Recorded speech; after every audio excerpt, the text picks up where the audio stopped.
ধন্যবাদ সঞ্চালক ম্যাডাম। আমি মহান বিজয় দিবসের শুভেচ্ছা জানিয়ে আমি শুরু করছি। আসলে বলতে গেলে বলতে হবে যে আমরা তো সবাই জানি স্বাধীনতা অর্জনের চেয়ে স্বাধীনতা রক্ষা করাটাই সবচেয়ে বেশি কষ্টকর এবং এটাই দরকার। তো 29শে জানুয়ারি 2008 ঘাসুর সীমান্তে একটা ইনসিডেন্স হয়েছিল, যে ইনসিডেন্সটা আমি বর্ণনা করবো এখন। এই বর্ণনা করার আগে একটা প্রেক্ষাপট একটু আমাদের জানা দরকার। তো এখন আমার পোস্টিং হয়েছিল বিডিআরে 2007 সালের সেপ্টেম্বর অক্টোবর মাসে নাইখানসরিতে। তো নাইখানসরি এটা হচ্ছে বান্দরবান এলাকায়, হিলি এরিয়া। তো আমি জয়েন করার পরেই আমি একটা সংবাদ পেলাম যে আমাকে ইন্টার ব্যাটালিয়ান ট্রান্সফার হয়, অর্থাৎ আন্ত ইউনিট বদলি। সেটা কোথায় হবে? নাইখানসরি যে আমরা 40 রাইফেল ব্যাটালিয়ান ছিলাম, এই 40 রাইফেল ব্যাটালিয়ান চলে আসবে হচ্ছে ফুলবাড়িতে। ফুলবাড়িতে হচ্ছে 15 রাইফেল ব্যাটালিয়ান ছিল, এবং 15 রাইফেল ব্যাটালিয়ান ফুলবাড়ি থেকে চলে যাবে হচ্ছে নাইখানসরিতে। আমার পোস্টিং হয়েছিল অ্যাজ সেকেন্ড ইন কমান্ড, অর্থাৎ উপ অধিনায়ক হিসেবে।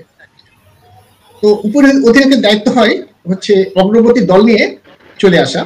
তো আমি 100 জন সৈনিককে, সুবিধা সফিস ছিল ওখানে, আমি অগ্রবর্তী দল নিয়ে চিটাগাং স্টেশন থেকে এনে ফুলবাড়ি স্টেশনে চলে আসি। তখন ট্রেনে যাতায়াত করা হতো। আপনারা ছোটবেলা হয়তো দেখেছেন ট্রেনে সব সৈনিকরা সবসময় একসাথে হয়ে মুভ করে। এটা হচ্ছে আন্ত ইউনিট যখন বদলি হয় তখন। এখন এটা হয়তো ওই প্র্যাকটিসটা আস্তে আস্তে উঠে গেছে।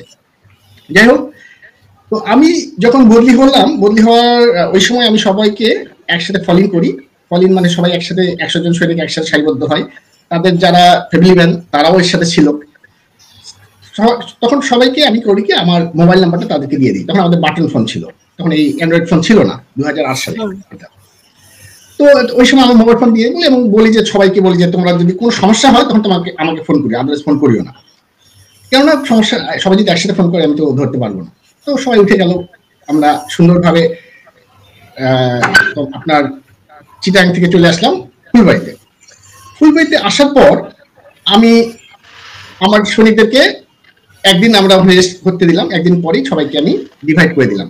80 জন সৈনিককে আমি বললাম যে তোমরা 10টা বিওপিতে চলে যাও। প্রত্যেকটা বিওপি মানে বর্ডার আউটপোস্ট। প্রত্যেকটা বিওপিতে আমি 8 জন করে সৈনিক পাঠিয়ে দিলাম, যে তারা হাতে নাতে শিক্ষা গ্রহণ করবে। কারণ সব শিক্ষা কিন্তু আমরা সবাই জানি, কিন্তু ওই হিলি এরিয়া ট্রেন আর সমতল এলাকার ভূমি এক না, কিছুটা পার্থক্য আছে। এই জন্য তাদের যারা শিখে নেয় এবং তারা হাতে নাতে তাদের দায়িত্ব হস্তান্তর গ্রহণ করে, এইভাবে সবাইকে পাঠিয়ে দিলাম। আমিও করলাম কি, আমার যে 15 রাইফেল ব্যাটালিয়নের অধিনায়ক ছিল তার কাছে আমি আমার দায়িত্ব বুঝিয়ে দিলাম, মানে তার কাছে দায়িত্ব নিয়ে নিলাম, এবং 15 রাইফেল ব্যাটালিয়নের অধিনায়ক মেজর হাসান স্যার আমাকে দায়িত্ব বুঝিয়ে দিলেন। তেমনি ভাবে নাইখানসরিতে অবস্থান করছিলেন আমার commanding officer Atiqur Rahman Bhuiyan sir. উনি 15 রাইফেল ব্যাটালিয়নের কমান্ডিং অফিসারকে দায়িত্ব হস্তান্তর করে দিচ্ছিলেন। সবকিছু ভালো মতো চলছিল। হঠাৎ সেদিন 29শে জানুয়ারি 2008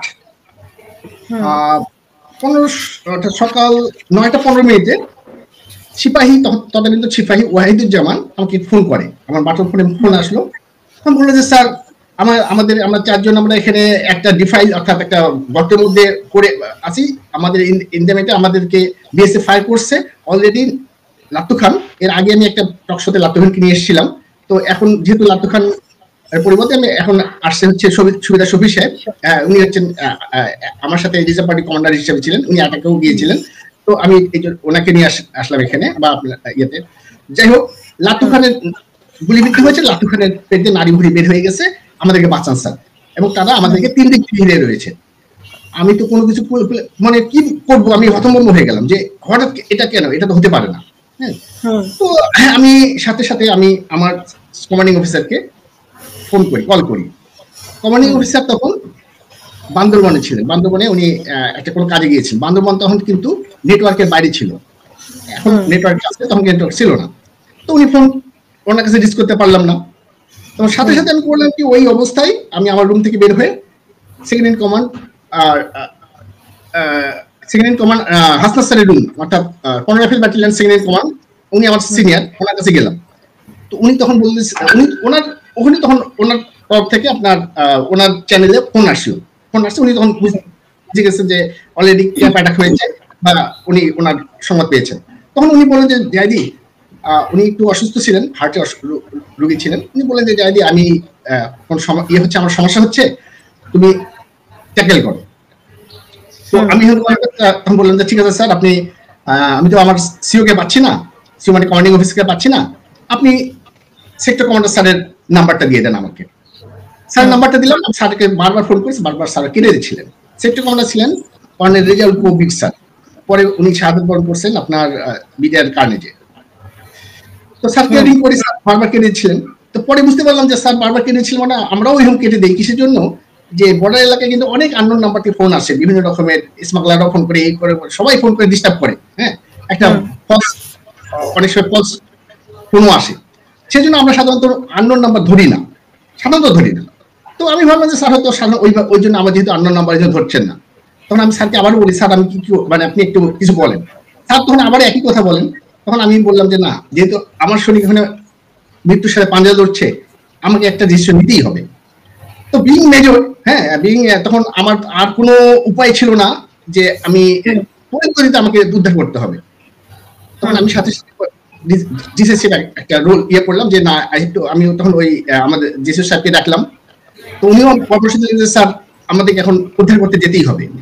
তো আমি বললাম যে ঠিক আছে, আমি এখন অপারেশনটা দিয়ে দিলাম। অপারেশনটা দিয়ে তো আমি আমার প্রায় দুটা 3 টন, এক পিকআপ আর একটা অ্যাম্বুলেন্স নিয়ে আমার মানে ফার্স্ট লাইন অ্যামুনিশন পুরো এবং পোস্ট আর ফার্স্ট লাইন সম্পূর্ণ। মানে আক্রমণটা আসলে কারা করেছিল সেই মুহূর্তে? ওই সময় আক্রমণটা করেছিল আপনার বিএসএফ অ্যাটাক করে, মানে গুলি করছিল। তখন ওই গুলি করতে আমার তো আমি একটা ওই সময় যখন ফোন করতেছিলাম, তখন আমি কিন্তু ওই ফোনের সময় গুলির শব্দ শুনতেছিলাম এবং লাটুখান যে গঙ্গার ছিল ওই গঙ্গানিটাও শুনতে পাচ্ছিলাম। তখন আমি এসুর হয়ে গিয়েছিলাম যে ফ্যাক্ট, মানে এটা হচ্ছে ট্রু ফ্যাক্ট। তো এখন সাথে সাথে আবার 15 রাইফেল ব্যাটালিয়ন থেকেও সংবাদ আসছিল, 15 রাইফেল ব্যাটালিয়ন চ্যানেল থেকে। তো এই সবকিছু মিলেই তো আমাকে ডিসিশন নিতে হয়েছে এবং আমি মুভ করলাম। তো এখন এই মুভ করতে করতে তখন আমি যখন যাচ্ছি, তখন যে একদম ওটা ঘাটফুল সীমান্ত রাইফেল ব্যাটালিয়ন থেকে 15 থেকে 20 কিলোমিটার দূরে হবে। তো জাস্ট ব্যাটেল গ্রাউন্ডের পাশাপাশি কাছাকাছি আসতেই তখন আমি দেখছি গ্রাম থেকে লোকজন তার হাঁস মুরগি, হ্যাঁ, তারপর গরু ছাগল নিয়ে ধান ক্ষেতের মধ্যে দিয়ে ঊর্ধ্বশ্বাসে ছুটে ছুটে আসতেছে এবং বলতেছে ক্যাম্প অ্যাটাক হয়েছে এবং আমাদেরকে হিউজ গোলাগুলি করতেছে। ক্যাম্পিং কিন্তু আপনার মর্টার শেলও পড়ছে। তো ক্যাম্পও তখন ফাঁকা হয়ে গেছে। ক্যাম্প ফাঁকা হয়ে ক্যাম্পের সব সৈনিকরা তখন ডিফেন্স নিয়ে নিয়েছে অলরেডি, ক্যাম্পের সৈনিকরা, ঘাটফুল ক্যাম্পের সৈনিকরা। তো আমি যাওয়াতে তখন তার স্ট্রেংথটা আরো বেড়ে গেল। ঘাটফুল সীমান্তে ওই সময় ছিল হচ্ছে সুবেদার শামসু। তখন আমি সুবেদার শামসুকে ডান সাইডে দিলাম এবং সুবেদার এই শফি সাহেবকে বাম সাইড দিয়ে আমি তখন করলাম 3 ভাগে আমরা প্ল্যানটা করলাম যে একটা হচ্ছে কাভারিং ফায়ার দেবে সুবেদার শামসু, সুবেদার শফি রিজার্ভ পার্টি নিয়ে রেডি থাকবে, আমার অর্ডারে সে অ্যাটাকে লঞ্চ করবে তার একাংশ নিয়ে এবং আরেকাংশ রিজার্ভ পার্টি আরেকাংশ রিজার্ভ থাকবে এবং আমি সুবেদার কি বলে নায়ক লাট্টু খান, ওয়াহিদুজ্জামান, কায়েস এবং মতি, যারা 3 দিক থেকে যারা বিএসএফ তাদেরকে ঘিরে ফায়ার করতেছিল তাদেরকে উদ্ধার করবে। তো শুরু করে দিলাম। তো কাভারিং ফায়ার শুরু হয়ে গেল। তারপর কাভারিং ফায়ার এদিকে আমাদের পার্টির অ্যাকশন শুরু হয়ে গেল। আস্তে আস্তে আস্তে আস্তে তখন হঠাৎ করে এখন ওই যে আপনার 4 জনেরা মানে রিফাইলের নিচে থেকে ফায়ার করতেছিল নিজেকে সেফ রাখার জন্য, তারা ওই ইয়েকে ধরে ফেললো, কি বলে ওদের একজন অফিসারকে ধরে ফেলছে আমাদের সীমান্তের ভিতরে। এটা হচ্ছে বর্ডার থেকে আমাদের বিএসএফ এর একজন অফিসারকে ধরে ফেলছে। ধরে ফেলে ওই আপনার শামসু সাহেবের দলকে মুখে দিয়ে দিয়েছে। হ্যাঁ, তো শামসু সাহেবকে তখন শামসু সাহেব অন্যকে আমাকে সংবাদ আসলো। তো আমি বললাম যে ঠিক আছে, তাকে হেফাজতে রেখে দেন। তো এই অবস্থায় তখন ফায়ার হচ্ছিল। এই অবস্থায় তখন আমাকে ডিওটি কর্নেল হালিম স্যার ঢাকা থেকে ফোন করলেন। তো আমি এমনিতে করতেছিলাম কি আমার পার্টি নিয়ে ড্যাশ ডাউন, আমাদের একটা আছে dash down, crawl and fire, এই পদ্ধতিতে আমরা আগাচ্ছি। এই সময় যখন ফোন আসলাম তখন ক্রোলিং করতেছি আর ফায়ার করতেছি, আগাচ্ছি। তো আমি তখন হাঁপাচ্ছিলাম। তখন আমি বললাম sir let me fight back. তারপরে আমাকে সিচুয়েশন ইজ আন্ডার কন্ট্রোল, আমার কন্ট্রোলে আসতেছে বিকজ তাদের একজন অফিসারকে আমি ধরে ফেলছি, আমি একটু সময় দেন। তো স্যার বললেন যে ঠিক আছে তুমি গো অ্যাহেড, হ্যাঁ তোমাকে কোনো হেল্প লাগলে আমাদেরকে জানাই। তো আমি বললাম স্যার আপাতত আমি ইয়ে করতে স্যার হেল্প অবশ্যই লাগতে পারে স্যার। তো বলতে তারপরে আমাকে জানালো যে তোমার সেক্টর কমান্ডার পিছনে আছে, উনি 2 কোম্পানি সৈনিক নিয়ে আসতেছে, তুমি এতক্ষণ পর্যন্ত তুমি চালিয়ে নিয়ে যেতে পারবা তো? আমি স্যার নো প্রবলেম স্যার, আমরা ইনশাল্লাহ আমরা লাটু খানকে আগে উদ্ধার করি, তারপরে স্যার আপনাকে আমি জানাচ্ছি। কিছুক্ষণ পর আবার যখন ইয়ে হলো তখন আমি করলাম কি, সুবিধা শফিককে বললাম যে আপনার একাংশ নিয়ে আপনি বাম পাশ থেকে আপনি অ্যাটাক লঞ্চ করে দেন। যখন অ্যাটাক লঞ্চ করে দিল তখন ওরা একদম সবাই পিছিয়ে চলে গেল। যখন পিছিয়ে চলে গেল তখন আমরা আস্তে আস্তে লাটু খান, ওয়াহিদুজ্জামান, কায়েস আর মতিকে আমরা সেফ উদ্ধার করে নিয়ে আসি। তো এই উদ্ধার করতে গিয়ে তখন আমাদের অপারেশন হচ্ছিল, তাদেরও ক্ষয়ক্ষতি হয়েছে, তাদের ক্ষয়ক্ষতি তো আমাদেরকে বলবে না। হ্যাঁ, তো আমাদের যেটা ক্ষয়ক্ষতি হয়েছে সেটা হচ্ছে লাটুকান্ত গুলি তার পেটে লেগেছিল, এবং আরেকজন সিভিলিয়ান তার কানের এই জায়গায় লাগলো, এর নাম হচ্ছে Tofazzal Hossain something like this. তার কান ছিঁড়ে গিয়েছিল আর কি, কানে গুলি লেগে, এবং আরেকজনের নাম হচ্ছে নুরুল হক অথবা নুরুল ইসলাম, তার এই সাইডে গুলি লেগেছিল।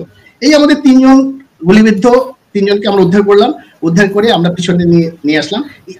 In the mean time general Shakil Ahmed sir, তদানীন্তন ডিজি মহোদয়, উনি ঢাকা থেকে মুভ করে হেলিকপ্টার মুভ করে আপনার ফুলবাড়িতে চলে আসছেন, যে মানে এই এই এই ইনসিডেন্টটাকে মানে সিচুয়েশনটাকে কন্ট্রোল করার জন্য, বা সিচুয়েশনটাকে যাতে করে